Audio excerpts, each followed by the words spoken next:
Bonjour à tous les freelances, j'espère que vous allez bien. Je suis très contente de vous retrouver pour cette nouvelle vidéo. Donc aujourd'hui, je suis dans un endroit un petit peu particulier parce que je me trouve dans un studio d'enregistrement de podcast et je suis avec Michel qui m'aide aujourd'hui et qu'on va retrouver tout de suite après. Je vous laisse donc avec mes 3 actualités du mois. C'est parti. Bonjour Michel et merci de nous recevoir donc dans ton studio qui se situe au bureau de coworking Transforma Bruxelles. Alors est-ce que tu peux déjà te présenter et nous présenter ta définition du podcast? D'accord, alors, donc il y a 2 questions. La première, c'est me présenter, donc je suis Michel Godard, j'ai un emploi, full-time dans les télécoms Mhm. et ce qui m'anime dans The Podcast Factory, qui est l'entité que j'ai créée, qui est une communauté en fait, c'est de partager ma passion du podcasting et de promouvoir le format podcast, vodcast et cloudcast. Ok, qu'est-ce qui te plaît dans le podcast? Pourquoi c'est ta passion? C'est venu par hasard en fait. C'est un ami qui a lancé un jour un projet podcast et j'ai découvert le média. Moi, j'ai pu évoluer dans mon métier en autodidacte par la passion des autres, parce qu'ils étaient passionnés de partager leurs connaissances. Je voulais les remercier, leur apprendre ce que j'avais fait comme études. C'était pas vraiment leur objectif dans les télécoms. Et D'accord. donc l'idée, c'était de les mettre en avant et de mettre leur partage, leur conception du partage, leur passion au micro pour un peu les mettre à l'honneur. Et donc ça m'a plu, j'ai adoré ce format.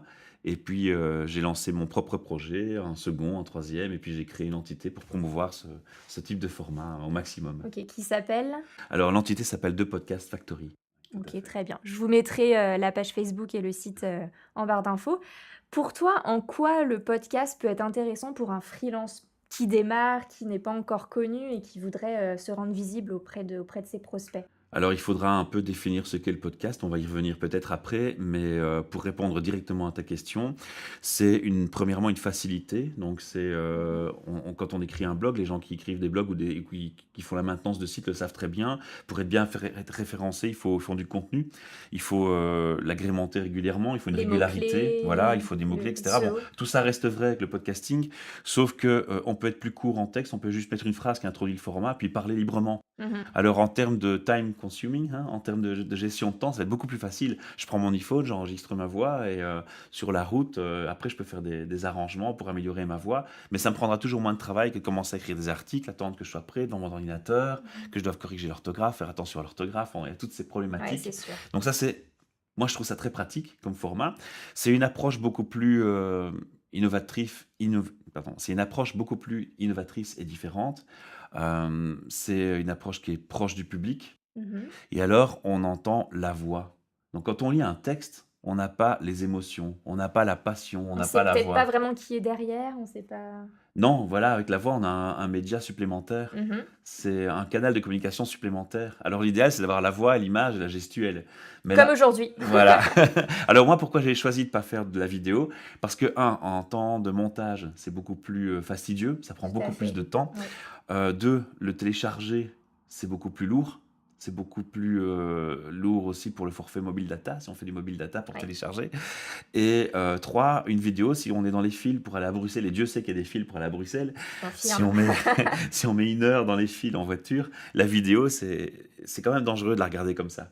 Un podcast, en général, on l'écoute avec des oreillettes, et donc c'est quand même plus facile pour conduire. Et alors surtout, du coup, on parle dans l'oreille des gens. Mm. Et ça, je C'est reprends joli. l'illustration d'un ami qui me l'avait fait remarquer. C'est vrai, au final, avec le recul, je me dis, c'est vrai, on parle dans l'oreille des gens et c'est très intime en fait, c'est très chouette, c'est très proche. Mm. Et moi, j'aime beaucoup ça et j'ai envie de promouvoir ce format. Voilà. Super. Donc vous savez ce qu'il vous reste à faire pour parler à l'oreille des gens et de vos futurs clients ou vos amis, votre famille. Alors, on peut définir aussi les podcasts, Oui, ce qu'on n'a pas fait. Ouais, est-ce que parce que tu peux sinon, me les gens se disent, définir tiens, ok, c'est quoi un podcast c'est quoi finalement? un podcast, Michel? Alors, on enregistre du son, comme on est en train de le faire maintenant, avec un Mhm. micro. Ça peut être d'une mauvaise qualité, mais alors le podcast est moins populaire, c'est un micro plus professionnel. Et cette bande son qu'on aura enregistrée, on va l'exporter en fichier MP3, comme les Mhm. fichiers musicaux qui sont très légers qu'on met sur Internet. Et donc, ce fichier, il va être passé sur son serveur. Alors, on parle de podcasting. Ok. Et on va s'abonner à l'apparition d'un nouveau fichier MP3 sur son site avec un flux RSS. Ça, c'est le D'accord. podcasting à l'ancienne. Et puis apparaît maintenant une nouvelle technologie, ça fait déjà un moment que ça existe, mais bon, les gens la connaissent peut-être un peu moins. C'est le cloudcasting. Donc au lieu de mettre mon fichier MP3 sur un serveur à moi ou quelque part où je paye un abonnement d'hébergement, je vais mettre ce fichier MP3 sur une plateforme de services comme SoundCloud ou Mixcloud, qui sont Mhm. des plateformes pour les artistes musiciens, mais aussi pour les podcasteurs. Et donc je mets mon format, mon fichier sur cette plateforme, et il est accessible depuis cette plateforme, et je peux prendre le code de la plateforme et le mettre dans mon site sans que le fichier soit sur mon site. Ok. Alors, Donc il n'est pas non plus dans tes documents non, sur ton ordinateur. non. Ah oui, il est dans mes documents sur mon ordinateur, mais c'est pas celui-là que les gens vont écouter. Ok, Parce c'est que les celui gens qui est vont- dans le Voilà. cloud. Ok. C'est dans le cloud qu'on va écouter le format, et donc ça devient le cloudcast. Ok, Voilà. Et le je vodcast, c'est pour la connaissais pas. vidéo. Voilà. Très bien. Bon, bah vous savez tout, je crois, hein. Il n'y a plus qu'à maintenant. Il n'y a plus qu'à. Welcome. Upwork a publié la plus grande étude sur le freelancing en France en partenariat avec WeShare. Alors les chiffres de cette étude, ils ont été dévoilés lors de la Freelance Fair à Paris le 26 mars dernier. Déjà, cette étude, elle comptabilise 830 000 travailleurs indépendants en France et il y a 1014 participants qui ont répondu à cette enquête. Donc c'est vraiment la plus grosse enquête de nos jours sur le monde du freelancing. Elle révèle tout d'abord que 90% des personnes interrogées ont choisi d'être indépendants. Donc souvent, quand on est indépendant, on nous dit, notre famille nous dit oui, c'est parce que t'as pas trouvé de travail, ou oui, tu gagnes pas assez ta vie, blablabla. Eh bien non, hein, c'est un choix pour 90% d'entre nous. Il y a 88% donc d'entre nous qui ont fait ce choix pour l'indépendance.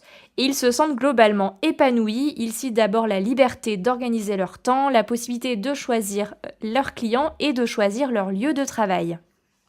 C'est plutôt dans leur perception par l'entourage et la société que les freelances ne sont pas satisfaits. 97% d'entre eux considèrent que les politiques ne tiennent pas compte d'eux et que le RSI, le fameux régime social des indépendants, n'est vraiment pas adapté. Autre point de blocage, quand on veut trouver un appartement, avoir accès à un prêt bancaire, c'est toujours très compliqué quand on est freelance. On ne donne pas forcément confiance aux agents immobiliers. Vous retrouverez tous les résultats de cette étude dans le lien que je vous mets juste ici et également en barre d'infos de la vidéo.